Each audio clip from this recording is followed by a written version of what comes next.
Hello बच्चों, आज हम देखेंगे धोरण 12 का बीए के सब्जेक्ट में संचालन स्वरूप और महत्व। संचालन कितना जरूरी है उसके बारे में हम जानेंगे आज कि आज के दौर में भी संचालन बहुत जरूरी है, क्योंकि ये टेक्नोलॉजिकल ज़माना है और टेक्नोलॉजिकल ज़माने के अंदर में भी संचालन होना बहुत ज़रूरी है। क्योंकि अगर साधन चीज़ें होने के बावजूद भी अगर हमने उसका मैनेजमेंट सही नहीं किया तो हमको इसकी नुकसान भुगतना पड़ता है। तो जिस तरीके से कोई भी फील्ड में, कोई भी क्षेत्र के अंदर, किसी भी एरिया के अंदर अगर हम जो प्रवृत्ति यानी जो काम करने जा रहे हैं और उस काम को अगर हम अंजाम देना चाहते हैं सही से, तो उसके लिए संचालन करना जरूरी है। अगर उसको हम सही से काम करने को अगर समझेंगे नहीं, उसका संचालन सही से नहीं करेंगे, तो क्या होगा, उसके अंदर हमें सफलता मिल सकती नहीं है, यानी हमें नाकामयाबी हासिल होगी। तो कामयाबी हासिल करने के लिए भी संचालन का होना जरूरी है। तो बहुत सारी ऐसी चीजें हैं जो संचालन के बारे में हमको बताती है। तो यहाँ पर हमने इसका महत्व लिखा है। महत्व के कुछ पॉइंट यहाँ पर है, जिसके अंदर पहला जो पॉइंट है दरेक क्षेत्र में जरूरी।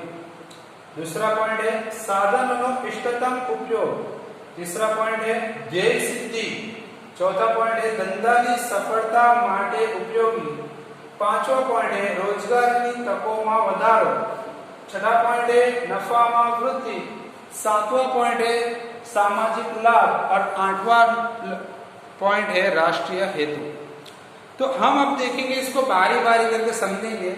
जिसमें पहला हम लोग को दिया गया है कि दरेक क्षेत्र में जरूरी क्या जरूरी है। देखिए, हर क्षेत्र के अंदर, हर इलाके के अंदर संचालन होना जरूरी है।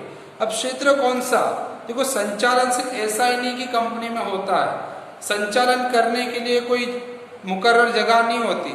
यहाँ पर देखो तो शैक्षणिक संस्था होती है, जैसे कि स्कूल वगैरह है, अस्पताल वगैरह है, या खेलने का मैदान है, क्रिकेट ग्राउंड है, फुटबॉल का ग्राउंड है। यानी खेलकूद के अंदर भी, सैनिकों के अंदर भी, यानी कि हमारे मिलिट्री के अंदर, पुलिस के अंदर, हर चीजों के अंदर क्या संचालन होना जरूरी है। अगर संचालन को सही से किया जाएगा तो हमारे लिए क्या होगा, वह फायदा कर सकता है।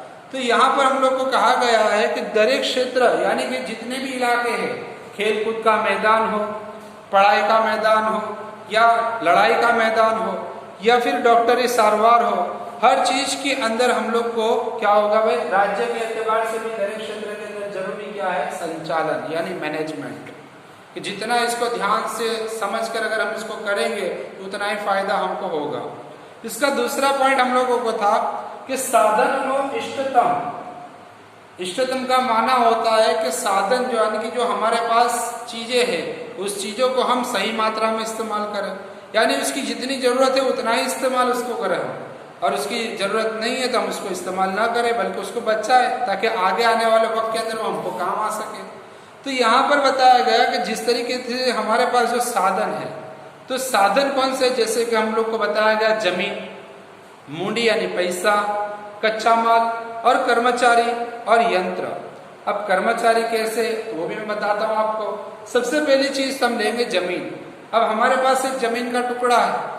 अब उस जमीन के टुकड़े के ऊपर हमें तय करना है कि हमको क्या करना चाहिए। मान लो कि हमारे पास एक जमीन का टुकड़ा है।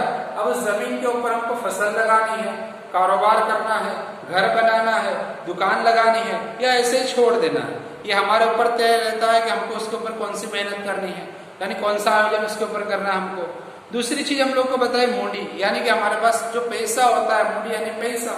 अब पैसे हमारे पास में है तो हम उस पैसे को कैसे इस्तेमाल करें, या हम किसी शेयर मार्केट के अंदर उस पैसे को लगाए, या किसी गरीब को दान कर देवे, या कोई धर्मदा के अंदर, कोई संस्था के अंदर दान कर देवे, या कंपनी के अंदर पैसा लगा देवे, या किसी चीज को खरीद कर उसको घर में रख देवे, जैसे कि मशीन है, यंत्र है, चीजें है, गाड़ी वगैरह, कि पैसा उसके अंदर हमने खर्च कर दिया। तो हमको ये चीज भी समझनी कि हमारे पास जो पैसा है उस पैसे को हम किस तरीके से खर्च करें, तो उसको भी समझना जरूरी है। तीसरी चीज बताए कच्चा माल, कि हम जो चीज हमारे पास पड़ी है, जैसे कि हमारी कंपनी चलती है, हम कच्चा माल लेकर आए। चलो एग्जांपल ले लो कि हम कंपनी चलाते हैं, कच्चा माल उसके अंदर, जैसे कच्चा माल यानी कि कपड़ा है। अब उस कपड़े के ऊपर हमारे पास ऑर्डर आएगा तो ऑर्डर के हिसाब से हम उसके ऊपर मेहनत करेंगे, उसके ऊपर रंग चढ़ाएंगे, उसके ऊपर मेहनत करके उसको पक्का बनाएंगे। तो कच्चे माल की जितनी जरूरत है उतना ही हम इसका इस्तेमाल करें। ज्यादा इस्तेमाल करने से बेकार जाएगा, फिर हमको ही नुकसान उसका उठाना पड़ेगा। तीसरी चीज हमारे को यहाँ पर बताई ध्येय सिद्धि। ध्येय किसको कहते हैं? हमारा जो टारगेट है, उस टारगेट को पूरा करने के लिए हमको बेहतर मेहनत करनी पड़ती है। और जितना हम उस टारगेट को पूरा करने के लिए मेहनत करेंगे, अब टारगेट कब पूरा होगा कि हम चीजों को समझेंगे, चीजों को समझने के बाद उसके पीछे जो इस्तेमाल करना है उतना ही चीजें हम लेकर उसके पीछे इस्तेमाल करेंगे तो हमारा टारगेट हम पूरा कर सकते हैं। चौथी चीज हम लोगों को बताई गई कि धंधानी सफलता माटे उपयोगी, यानी धंधे की सफलता यानी कामयाबी, कि धंधे को अगर आगे बढ़ाना है, उसको पूरा करना है तो कैसे पूरा हो सकता है? ठीक है भाई, संचालन को अगर हमने सही से किया, यानी मैनेजमेंट को अगर हमने सही से किया तो ये धंधा हमको मुनाफा दिला सकता है। और मुनाफे के साथ साथ में हम अपने धंधे को, अपने कारोबार को, अपनी मिलकत को आगे बढ़ा भी सकते हैं। यानी कि आज हमने इस धंधे के अंदर 50 लाख रुपए डाल दिए, अगर सही मेहनत की, सही संचालन किया तो उसमें से हमको जो मुनाफा होगा, तो आगे की सोच हमारी क्या होगी कि चलो भाई मेरे को 20 लाख रुपए का मुनाफा हुआ तो 10 लाख में फिर से धंधे में डालकर अपने कारोबार को क्या करूं, आगे बढ़ा दूं।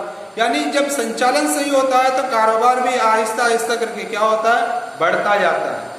उसके बाद हम लोग को पांचवा पॉइंट बताया रोजगार की तकों में वधारो, यानी जब हम अपने कारोबार को बढ़ाएंगे तो लोगों के लिए बेरोजगारी पैदा होती है। यानी कि जितने लोग बेरोजगार बैठे थे वो बेरोजगारों के लिए हमारे पास में क्या होगी, नौकरी होगी, क्योंकि हमने अपने धंधे को बढ़ाया। अब जैसे जैसे धंधा बढ़ेगा तो लोगों की जरूरत पड़ेगी, और लोगों की जरूरत पड़ेगी तो जो बेकार बैठे, जिनके पास नौकरी नहीं थी, काम नहीं था, उन लोगों को ये काम मिलेगा और वो काम को अंजाम देंगे, यानी वो बेरोजगारी में से क्या हो जाएंगे, रोजगार बन जाएंगे। उसके बाद हम लोग को छठा पॉइंट बताया क्या, नफा में वृद्धि, यानी जिस तरीके से हम धंधे के अंदर जितना दिमाग लगाकर, कितने इंसान ऐसे होते हैं कि कम पैसा लगाकर ज्यादा मुनाफा कमाते हैं। अब मुनाफा क्या है, धंधे के अंदर सबसे बड़ी चीज मुनाफा ही है, कि हर इंसान जो कारोबार शुरू करता है वो नफे के लिए ही कारोबार चालू करता है, क्योंकि अगर उसको मुनाफा ना हो, उसको नफा हासिल नहीं होता तो वो धंधा ही नहीं है। इसके लिए वो जो इसका निर्णय होता है, उसका जो हेतु है, वो पहले से सोच के रखता है कि मुझे इस धंधे के अंदर से इतना मुनाफा कमाना है, यानी कमाना ही है। अगर वो उतना मुनाफा कमाता है तो उसके लिए वो फायदा है।